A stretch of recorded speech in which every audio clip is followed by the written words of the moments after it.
Venus and Adonis.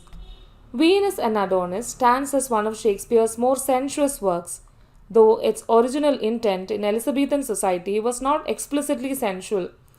The dedication to the Earl of Southampton, an erudite and cultured patron of the arts, hints at its purpose as a sophisticated venture into delicate eroticism, crafted in a classical manner. The poem's enduring popularity from the late 16th to the mid 17th century is evident through its numerous editions, with 16 documented by 1640. The initial quarto edition of the poem was printed by Richard Fields, a purported friend of Shakespeare from Stratford upon Avon, in 1593. Only a single copy of this edition exists today, housed at Oxford's Bodleian Library. Fields also printed subsequent editions, including the second quarto in 1594 and third and fourth octavo editions. The Truster's preserved leaf belongs to a rare second quarto edition from 1594. Summary of the poem. Adonis, a youth of unparalleled beauty, cares only for hunting and rebuffs love. Venus, the goddess of love, becomes infatuated with Adonis and descends to earth, encountering him as he embarks on a hunt. She persuades him to dismount and converse, expressing her affection. Adonis remains indifferent, determined to pursue his hunt. Venus wrestles with him, yearning for a kiss, while Adonis seeks to resume his hunting. His horse's attraction to another steed prevents him from departing. Venus resumes her entreaties. Adonis eventually gives in to a kiss, and Venus yearns to see him again.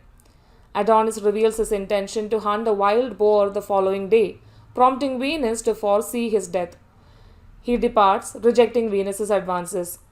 Venus searches for Adonis the next day, fearing her vision of his demise.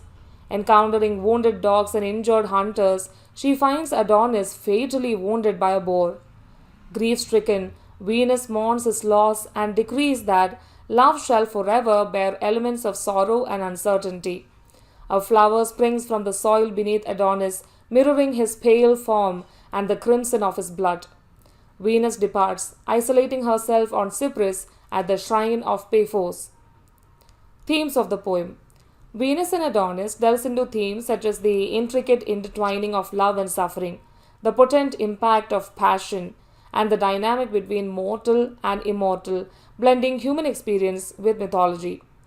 While some view Venus and Adonis as an early and undeveloped work, others regard it as a crucial piece in Shakespeare's early oeuvre, paralleling plays like Romeo and Juliet, Love's Labour's Lost, and A Midsummer Night's Dream. The poem derives inspiration from Ovid's Metamorphoses, adapting stories from the ancient narrative poem. Ovid's concise rendition of the tale exists in Book 10 of his Metamorphoses, differing significantly from Shakespeare's interpretation. Ovid's Venus partakes in hunting to please Adonis with little enthusiasm for wilderness and a strong aversion to perilous creatures, a contrast to Shakespeare's portrayal.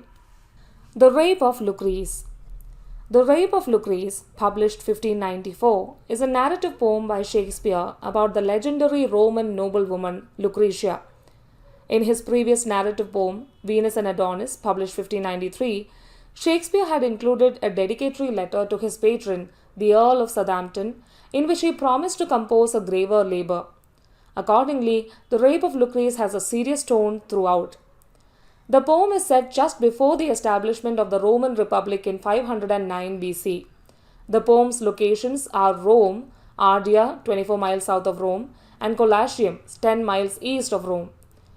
The poem begins with a prose dedication addressed directly to the Earl of Southampton, which begins, "The love I dedicate to your lordship is without end." It refers to the poem as a pamphlet, which describes the form of its original publication of 1594. Structure of the poem.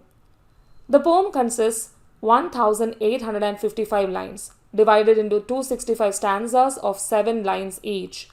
The meter of each line is iambic pentameter. The rhyme scheme for each stanza is ABABBCC, a format known as Rhyme Royale, used by Geoffrey Chaucer, John Milton, and John Masefield. Summary of the poem. One evening, at the town of Ardea, where a battle is being fought, two leading Roman soldiers, Tarquin and Collatine, are talking. Collagen describes his wife, Lucrece, in glowing terms like beautiful and chaste. The following morning, Tarquin travels to Collatine's home. Lucrece welcomes him. Tarquin entertains her with stories of her husband's deeds on the battlefield. Tarquin spends the night and is torn by his desire for Lucrece. His desire overcomes him, and he goes to Lucrece's chamber, where she is asleep. He reaches out and touches her breast, which wakes her up. She is afraid. He tells her that she must give in to him, or else he will kill her. He also threatens to cause her dishonor by murdering an enslaved person and placing the two bodies in each other's arms, and then he would claim that he killed her because he discovered them in this embrace. If she would give in to him, Tarquin promises to keep it all secret. Lucrece pleads with him to no avail. He rapes her. Full of shame and guilt, Tarquin sneaks away. Lucrece is devastated, furious, and suicidal. She writes a letter to her husband asking him to come home. When Collatine gets home, Lucrece tells him the whole story but does not say who did it. Collatine demands to know. Before she tells him, Lucrece gets the soldiers, who are also there, to promise to avenge this crime.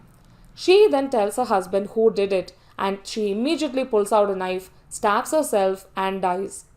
Collatine's grief is great. He wants to kill himself as well. His friend Brutus suggests that revenge is a better choice. The soldiers carry Lucrece's body through the streets of Rome. The citizens, angered, banish Tarquin and his family. Themes of the poem. The Rape of Lucrece serves as an antidote to Venus and Adonis in that it provides a moral contrast to how it deals with the idea of love and sexuality. Tarquin cannot subdue his desires despite misgivings, and he suffers for this, as does the undeserving Lucrece and her family. It is a cautionary tale of what can happen if you let your desires run free. Violation often takes biblical images in the Rape of Lucrece. Tarquin takes on the role of Satan in the Garden of Eden, violating an innocent and incorruptible Eve. Collatine takes on the role of Adam, who lures Satan in with his boastful discourse about his wife and her beauty. When he takes the apple from the tree, the snake enters Lucrece's bedchamber and violates her.